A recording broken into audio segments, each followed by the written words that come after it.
Hey guys, Technomentary with the video for guys. In today's video, we're going to show you how to turn off or restart your iPhone 11 in a few different ways. So let's get started. Now, the simple and the easiest way to turn off your iPhone 11 is using either of the volume up or volume down button. You want to press and hold either of the button and then this big side button at the same time. So I'll hold the volume up and then the side button at the same time for about 3 to 5 seconds. So when I press and hold these two buttons at the same time, it will pop up this menu and you simply slide to power off. So that's going to be method number one. Now method number two is going to be going into your setting of your iPhone and then go to general and then scroll all the way down until you see the option for shutdown. Now if you click on the shutdown, it'll also pop up this menu where you can slide to power off.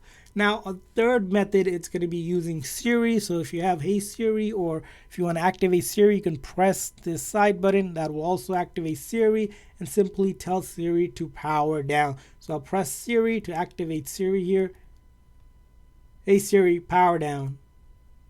Just to confirm, you want to power off this device? Yes.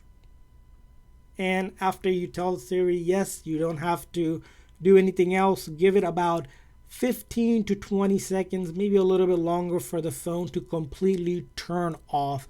Now, once the phone has turned off, in order to restart it or turn it back on, we simply hold this big side button until we see the Apple logo appear on the screen. So we're going to hold down that side button, and once the Apple logo appears, we let go of that side button.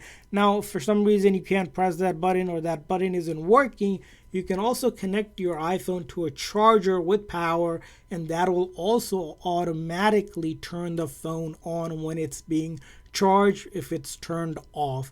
So that's going to be another method to turn it on.